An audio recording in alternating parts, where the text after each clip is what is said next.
One man's obsession drives him deeper into darkness and into the arms of those who share his hatred. On a cold mountain peak, a lone cabin sits nestled amongst the snow-covered pines. Inside, hunched over a table littered with broken traps and tangled ropes, is a man. His face, obscured by the shadows of his hood, is contorted in frustration. In his gloved hands, he crushes a metal cage, the wind howling like a wounded animal outside. "I need more power," he growls, his voice a rumble of thunder. A sudden rapping at the door startles him. He slowly rises, wary, and approaches cautiously, his hand hovering over the crossbow at his side. Through the peephole, he sees a cloaked figure holding out a hand, palm up, seemingly empty. Hesitantly, the hunter opens the door just a crack. "Can I help you?" he asks, his voice guarded. "A visitor for you," says the stranger, stepping back to reveal a snarling wolf head emblem pinned to the cloak. Without a word, the hunter parts the curtain fully and steps aside, ushering the man in. As soon as he crosses the threshold, however, the newcomer flips his hood back, revealing a cruel smile and eyes that glint with excitement. "You have something of mine," he says, his voice smooth as ice. The hunter's eyes narrow. "What are you talking about?" The newcomer steps closer, his gaze unwavering. "You took something from me, and now it's time for you to pay." The hunter recoils slightly, but stands his ground. "I don't know what you mean," he says, reaching for his crossbow. But before he can make a move, the newcomer swats his hand away. The hunter snarls and throws a punch, but the newcomer easily dodges it and sends a kick flying toward his gut. The hunter doubles over in pain, clutching his stomach. The newcomer advances, looming over him. "Where is it?" he demands. "Where did you hide it?" The hunter struggles to catch his breath, trying to buy time. "I swear I don't know what you're talking about," he gasps. "I don't have anything that belongs to you." The newcomer leans closer, his breath hot on the hunter's face. "Don't play games with me," he growls. "I know you took the compass from the Yeti lair. Now tell me where it is or suffer the consequences." The hunter shakes his head, defiant. "Never," he manages. The newcomer recoils, momentarily stunned by the hunter's audacity.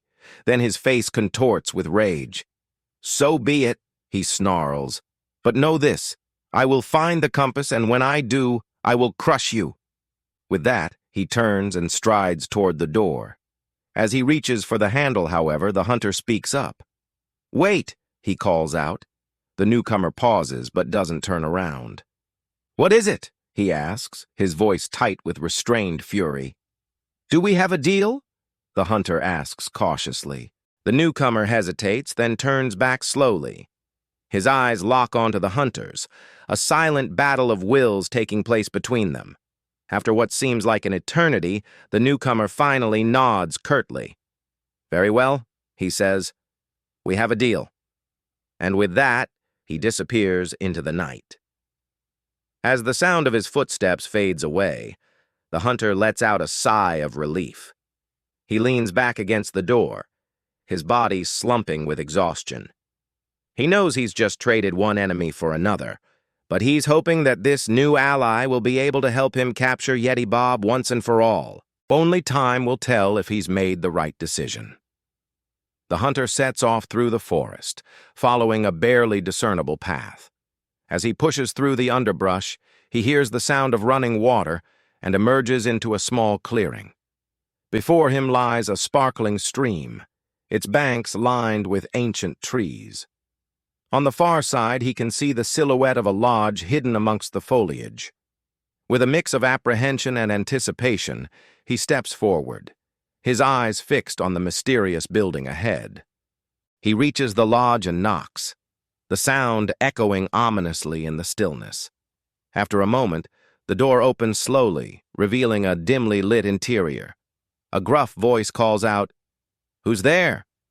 "It's me," the hunter replies. "I'm here to see the Cryptic Hunter Society." The door widens slightly, allowing the hunter to see a group of shadowy figures huddled around a table. Their faces are etched with determination, and their eyes gleam with a shared purpose. "Come in," the voice says, and the hunter steps across the threshold and into the unknown. Inside, the room is filled with an assortment of strange and intriguing objects. Mounted animal heads adorn the walls, their eyes gleaming eerily in the firelight. Strange artifacts and trinkets are scattered about, hinting at the society's mysterious pursuits. The hunter's eyes widen in awe and fascination as he takes in the room's eerie ambiance. As the hunter enters, the figures at the table turn to face him, their expressions unreadable in the dim light. A hush falls over the room, amplifying the crackling fire and the pounding of the hunter's heart. The silence stretches, punctuated only by the ticking of an antique clock on the mantelpiece. Finally, a tall, imposing man with a heavy-set beard clears his throat. "You must be the hunter," he says, his voice deep and resonant. The hunter nods, meeting the man's gaze steadily. "That's right," he replies, his voice firm. "And I'm here to join your society and put an end to Yeti Bob once and for all." The man nods curtly, his expression still grave.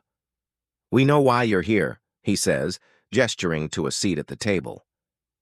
"But before we can help you, you must prove yourself worthy." The hunter doesn't hesitate.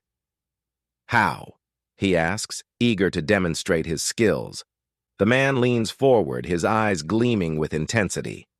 "By capturing one of our most elusive quarry," he says, a sly grin spreading across his face. "You must bring us the golden snitch." And with that, the Cryptid Hunter Society welcomes the hunter into their ranks, and together they prepare for the ultimate test of their skills and courage. As the hunter gets acquainted with the lodge, he stumbles upon a hidden room filled with an array of bizarre tools and equipment. Among them, he finds an ornately carved wooden box. Curiosity piqued, he lifts the box, revealing a collection of intricate gadgets and gizmos. The hunter runs his fingers over the items, marveling at their complexity and ingenuity. One device in particular catches his eye, a silver locket that seems to hum with an otherworldly energy. Intrigued, the hunter slips the locket around his neck, unaware of the dormant power it holds. As the meeting continues, the Cryptid Hunter Society reveals their secret plans to capture the Yeti. They show the hunter ancient weapons and blueprints passed down through generations of hunters, each artifact imbued with its own unique power and purpose. The hunter's eyes widen in amazement as he learns of the society's vast knowledge and experience in tracking and capturing cryptids. The hunter sits strapped into a chair, his legs dangling above the floor. A net cannon is aimed at him, and the other hunters eagerly await the upcoming demonstration. With a mischievous grin, the Cryptid Hunters Society prepares to show the new recruit the power of their gadgets. "All right, rookie, it's your turn to get in on the fun," says one of the members, adjusting the net cannon with a playful smirk. "This baby shoots nets as strong as a Titan's lasso. It'll hold even the mightiest of beasts." The hunter, eager to prove himself, gives a thumbs up and flashes a confident smile. But his bravado quickly fades when the net cannon backfires, sending a barrage of nets flying directly at him. The hunter screams in surprise as he finds himself trapped inside a giant ball of twine, his struggles only making the situation worse. As the laughter subsides, the Cryptid Hunter Society members shake their heads with exaggerated disappointment. "Oh, rookie, you may want to tighten those straps a bit," one of them quips, chuckling at the sight of the entangled hunter. Despite the embarrassment, the hunter remains determined to succeed. He manages to wriggle free from the net and stands up sheepishly. The other hunters exchange knowing glances, their amusement evident. With a mix of sympathy and skepticism, they decide to give the rookie another chance. But this time, they keep a close eye on his every move, ready to step in if things start to go awry again.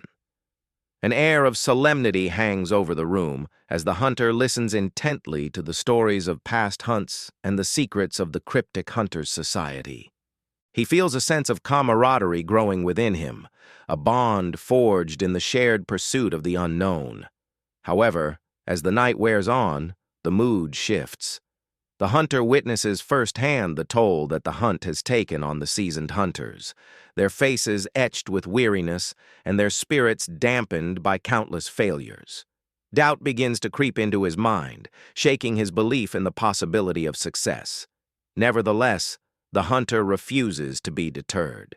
He draws strength from the society's unwavering determination and their refusal to give up in the face of adversity. Inspired by their resilience, he recommits himself to the hunt, vowing to honor the society's legacy by bringing Yeti Bob to justice.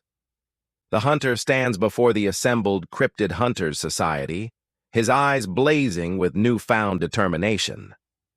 "I won't let you down," he vows, his voice ringing with conviction. As the meeting draws to a close, the hunter prepares to depart, carrying with him the knowledge and resources provided by the society.